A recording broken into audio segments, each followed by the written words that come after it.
2024 లేదా 25లో డిగ్రీ లేదా బీటెక్ చదివారా? సాఫ్ట్‌వేర్ జాబ్ కోసం ఎదురు చూస్తున్నారా? అయితే కోడ్ జ్ఞాన్ 100 డేస్ కోర్సులో చేరండి. జాబ్ సాధించండి. నమస్కారం అనిల్ సింగ్ గారు. నమస్తే శిరీష. సార్, మ్యూచువల్ ఫండ్స్లో ఎవరైనా కూడా ఇన్వెస్ట్ చేసేటప్పుడు అంటే ఆల్రెడీ ఎగ్జిస్టింగ్ ఉన్న మ్యూచువల్ ఫండ్స్లో కావచ్చు, ఆర్ఎల్స్ ఎన్ఎఫ్ఓలో కావచ్చు, ఇన్వెస్ట్ చేసేటప్పుడు చాలామంది ఇందులో వెళ్ళాలా, ఇందులో వెళ్తే బెటరా, ఇందులో ప్రాఫిట్ వస్తుందా అని ఒక డైలమాలో ఉండిపోతూ ఉంటారు. మరి అలా ఎవరైనా కూడా అలాంటి డైలమాలో ఉంటే, ఒకవేళ ఇన్వెస్ట్ చేయాలి మ్యూచువల్ ఫండ్లో అనుకుంటే ఈ రెండిట్లో ఏది బెటర్? అసలు వీటి మధ్యలో ఉన్న డిఫరెన్స్ ఏంటి సార్? ఎలా ఫైండ్ అవుట్ చేయాలి? Super, very good question, wonderful to answer, great opportunity to learn. అందరికీ ఒక చిన్న ఎగ్జాంపుల్ చెప్తా. డాక్టర్ దగ్గరికి వెళ్లకుండా డాక్టర్ ఫీజు సేవ్ చేసుకొని జస్ట్ డైరెక్ట్గా ఒక మెడికల్ షాప్ వెళ్ళి ఒక మాత్ర కొనుక్కొని వేసుకుంటే జ్వరం తగ్గిపోతుంది. ఇప్పుడు ఏం చేస్తున్నారో తెలుసు సార్, చాట్ జీపీటీ యూజ్ చేస్తారు. ఎగ్జాక్ట్లీ అదే డాక్టర్ అయిపోయింది. ఇప్పుడు అందరూ ఏమంటారంటే, ఇప్పుడు డాక్టర్కి 1000 రూపాయలు, 500, 400 పే చేయడం అవసరమా? నేను అదే 100 రూపాయలు ఒక 4 మాత్రలు తెచ్చుకొని డెఫినెట్గా నేను కోలుకుంటా. I'm confident of that. So అంత సెల్ఫ్ మెడికేషన్ పైన చాలా మందికి ఆ ప్యాషన్ అనేది వచ్చేసింది. ఎంతోమంది నన్ను అడుగుతారు, సార్ డైరెక్ట్ ఫండ్స్ బెటర్ కదా సార్, రెగ్యులర్ ఫండ్స్ ఎందుకు అంటారు. ఒకటే మాట చెప్తా, ఒకసారి ట్రై చేశారండి, మెడికల్ షాప్ వెళ్ళారు, డైరెక్ట్గా మాత్రలు కొన్నారు, మెడిసిన్స్ వేసుకున్నారు, మీకు ఒక 4 రోజుల తర్వాత తగ్గిన తర్వాత మళ్ళీ ఆ ఫీవర్ అనేది తిరిగి వచ్చింది. అప్పుడు ఏం చేస్తారు? మళ్ళీ షాప్కి వెళ్తారు, మళ్ళీ కొనుక్కుంటారా? చేసిన తప్పు మళ్ళీ చేస్తే మీరు నిజంగా చాలా ప్రాబ్లంలోకి వస్తారు. హెల్త్ మొత్తానికి డ్రాస్టిక్గా పాడైపోతుంది. ప్లస్ మీ మీద ఆధారపడ్డ కుటుంబము చాలా చాలా టెన్షన్ పడతారు. ఎందుకంటే మీ ఫ్యామిలీకి మీరే బ్రెడ్ ఎర్నర్ కాబట్టి. సో రిస్క్ తీసుకోకండి.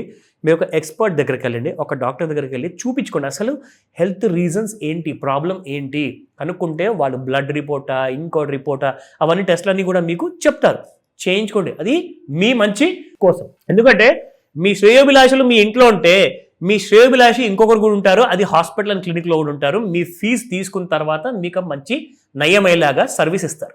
ఎందుకంటే వారు ఎంత మంచి సర్వీస్ చేసి పెడితేనే కదండి వారి గురించి నలుగురు మాట్లాడుకుంటారు. ఆయన చేయి చాలా మంచిది, ఆ డాక్టర్ చాలా మంచివారు, పర్ఫెక్ట్ ప్రొఫెషనల్, మీరు అందరూ వెళ్ళండి అని చెప్పేసి ఒక నలుగురికి మీరే చెప్పుకుంటారు. సో కాబట్టి ఆ ఫీజుకి తగినట్టుగా సర్వీస్ మీకు చేసి పెడతారు. సో అక్కడ ఏమవుతుంది, ఒక ఎక్స్పర్ట్ సహాయం అనేది మీకు అందుతుంది. సో దీనివల్ల ఏమవుతుందంటే, ఎగ్జాంపుల్ నేను అదే ఇక్కడ ఎగ్జాంపుల్ వాడా, మీరు డైరెక్ట్ ఫండ్ కొన్నారు ఒక ఫైనాన్స్ కోచ్ లేకుండానే, అది నిజంగానే మిగతా మ్యూచువల్ ఫండ్స్ అన్ని కూడా 30%, 40%, 20% రిటర్న్స్ ఇస్తే మీ మ్యూచువల్ ఫండ్ మాత్రం 10%, 8%, 6% ఇస్తుంది. దేనివల్ల అండి? ఎందుకంటే మీరు కమిషన్ మిగులుతుందని చెప్పే ఉద్దేశంతో మీరు డైరెక్ట్గా వెళ్ళి ఆన్లైన్లో మీరే కొనుక్కున్నారు.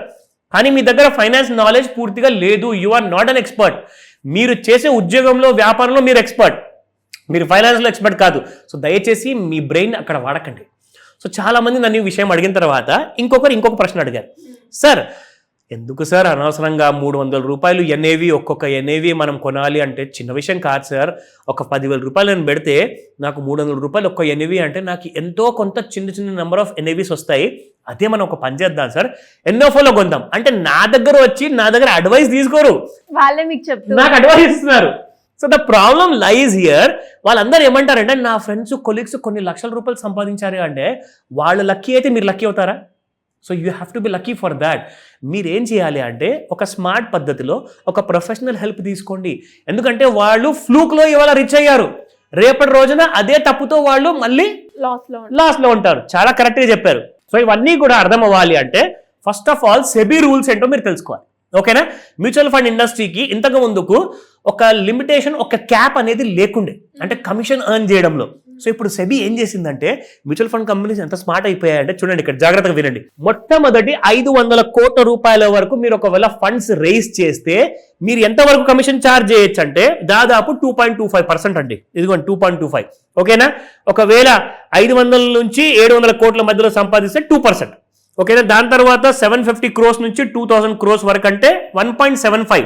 అలాగే మీరు ఒక 10,000 కోట్ల వరకు ఒకవేళ మీరు ఫండ్స్ సంపాదించగలిగితే 1.5%. ఓకేనా? నా ఇది అయిపోయిన తర్వాత చాలామంది మ్యూచువల్ ఫండ్ కంపెనీస్ ఏం చేశారంటే, ఎంత ఎక్కువగా ఫండ్ సైజ్ పెరుగుతూ ఉంటే, ఎంత ఎక్కువ జనాలు ఆ ఫండ్లో డబ్బులు పెడుతూ ఉంటే వీళ్ళ కమిషన్ అనేది తగ్గుతూ ఉంటుంది. ఎక్కడ ఇంకా తగ్గుతుందంటే దాదాపు 5,000 కోట్ల నుంచి 10,000 కోట్లు లేదా 20,000 కోట్ల వరకు చేరిన తర్వాత 0.7% ఎర్న్ చేస్తారు వీళ్ళు. సో ఆ టైంలో చాలామంది మ్యూచువల్ ఫండ్ కంపెనీస్ ఏం చేశారంటే జనాల్ని కన్ఫ్యూజ్ చేసి కొత్త కొత్త పదాలు వాడదాం మనం మ్యూచువల్ ఫండ్కి.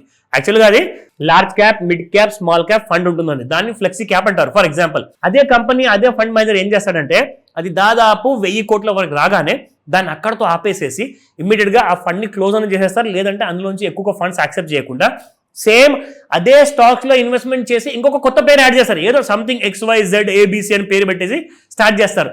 అప్పుడు మళ్ళీ 500 కోట్ల వరకు ఫండ్స్ వస్తే వాళ్ళకి ఎంత వస్తుందండి? 2.25% వస్తుంది.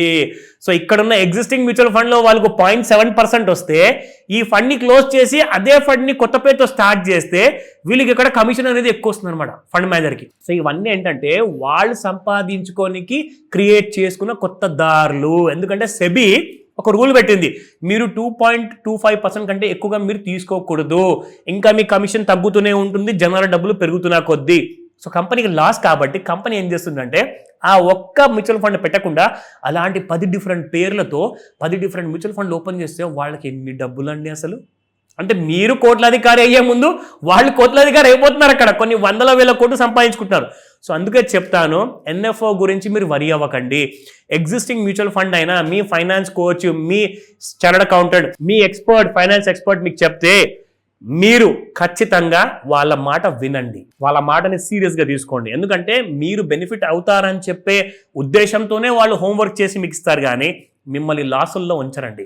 ఎందుకంటే మీరు వాళ్ళ దగ్గరికి వెళ్ళేసి నేర్చుకుంటున్నారు, మీరు వాళ్ళకు ఒక గురుదక్షిణ ఇచ్చుకుంటున్నారు. సో కాబట్టి ఖచ్చితంగా మీ ఫైనాన్స్ కోచ్ మాట వినండి. దయచేసి ఎవరో చెప్పారు, అందరూ చెప్పారు అన్న మాటని మాత్రం మీరు మైండ్లో ఉంచుకోకండి. ఎప్పుడైనా గుర్తుపెట్టుకోండి, అలాంటి మార్కెట్ టాక్ మీకు ఎప్పుడు పనికి రాదు. మీరు ఒకవేళ ఎక్స్పర్ట్ అవ్వాలి అనుకుంటే ఒక ఎక్స్పర్ట్ని ఫస్ట్ ఫాలో అవ్వడం నేర్చుకోండి.